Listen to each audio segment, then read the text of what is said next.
नमस्कार, मैं ज्योति श्रीवास्तव। आप देख रहे हैं सी न्यूज भारत। खबर रुद्रपुर के उधम सिंह नगर से है, जहां तराई के संस्थापक महान स्वतंत्रता संग्राम सेनानी स्वर्गीय पंडित राम सुमेर शुक्ला की जयंती के अवसर पर केंद्रीय मंत्री अश्विनी चौबे एवं पूर्व मुख्यमंत्री पूर्व राज्यपाल महाराष्ट्र भगत सिंह कोश्यारी, पूर्व विधायक राजेश शुक्ला, राजकुमार ठुकराल ने दीनदयाल चौक के निकट पंडित राम सुमेर शुक्ला की प्रतिमा पर माल्या अर्पण कर उन्हें श्रद्धांजलि दी, जिसके बाद पंडित राम सुमेर शुक्ला स्मृति राजकीय मेडिकल कॉलेज में आयोजित जयंती समारोह में अतिथियों ने प्रतिभाग किया। जिसके बाद कार्यक्रम स्थल पंडित राम सुमेर शुक्ला मेडिकल कॉलेज रुद्रपुर में पहुंचकर वक्ताओं ने कहा कि प्रसिद्ध स्वतंत्रता संग्राम सेनानी पंडित राम सुमेर शुक्ला का जन्म ग्राम भेड़ी, तहसील रुद्रपुर, जिला देवरिया, तत्कालीन जिला गोरखपुर, उत्तर प्रदेश में 28 नवंबर 1915 को हुआ था। उन्होंने छात्र जीवन से ही नेतृत्व की क्षमता ने उन्हें एक अलग पहचान दी। 1936 में लाहौर अधिवेशन में मात्र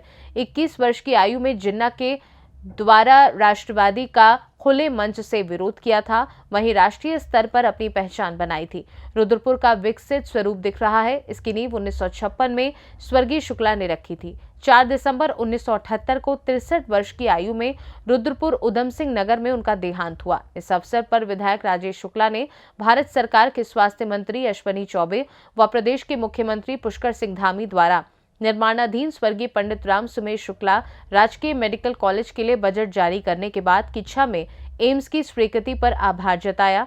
केंद्रीय मंत्री अश्विनी चौबे ने महान स्वतंत्रता संग्राम सेनानी पंडित राम सुमेर शुक्ला की जयंती के अवसर पर सामाजिक, आर्थिक, धार्मिक और औद्योगिक क्षेत्र में सराहनीय कार्य करने वाले प्रतिभावान लोगों की भी सम्मानित किया गया।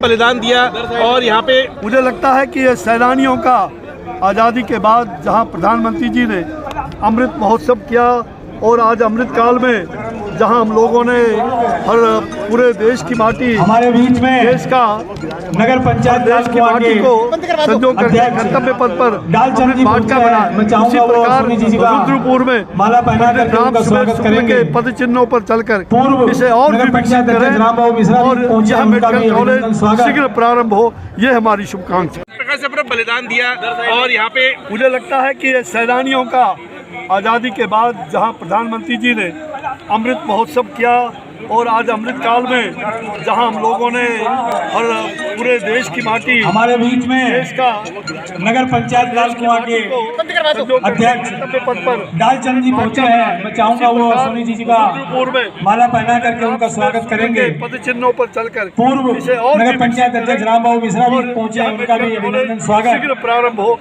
ये हमारी शुभकामना। को आह्वान करते हुए आगे 2047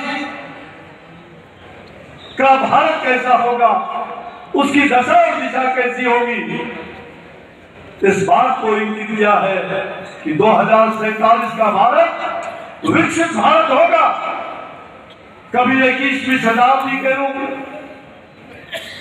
यह भारत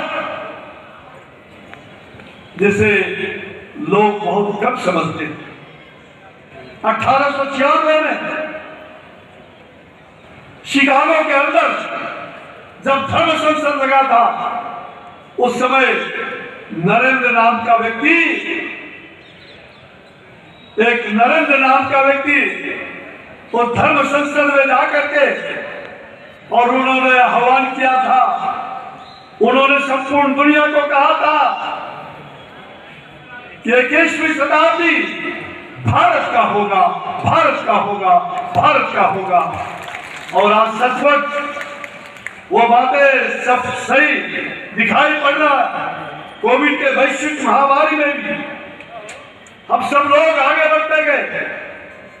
कई देश, विकसित देश त्रस्त हो गया था, लेकिन आदरणीय प्रधानमंत्री जी के नेतृत्व में इस भारत के अंदर हम वैश्विक महामारी में भी पूरे विश्व को हमने जहां अपने देशवासियों को 3-3.5 करोड़ वैक्सीन के टीके लगाए, 2 बार 3 बार, वही दुनिया के कई देशों को हमने टीके भी भेजे, वैक्सीन के, स्वदेशी वैक्सीन, भारत का बना हुआ वैक्सीन, जो वैक्सीन शायद किसी बीमारी का वैक्सीन 15 साल में तैयार होता था, हमें गर्व है कि आदरणीय प्रधानमंत्री जी के मार्गदर्शन में, और उन्होंने कहा अब देखते क्या हो। मैं उस समय स्वास्थ्य महकमे का कार्य मंत्रालय संभाल रहा था राज्य मंत्री के रूप में। उन्होंने कहा कि अब स्वदेशी वैक्सीन तैयार करो और उसकी वो मॉनिटरिंग करते रहे, प्रतिदिन उसकी जानकारी देते रहे। 9 महीने के अंदर वो स्वदेशी वैक्सीन भी तैयार है। यह है आत्मनिर्भर भारत की झलक, आत्मनिर्भर भारत की चिंतन। सचमुच में आज ऐसे महापुरुष, ऐसे लोग। उधम सिंह नगर से सी न्यूज संवाददाता शादाब हुसैन की रिपोर्ट। फिलहाल के लिए खास रिपोर्ट में बस इतना ही। देश दुनिया की बाकी खबरों को जानने के लिए आप देखते रहिए सी न्यूज भारत।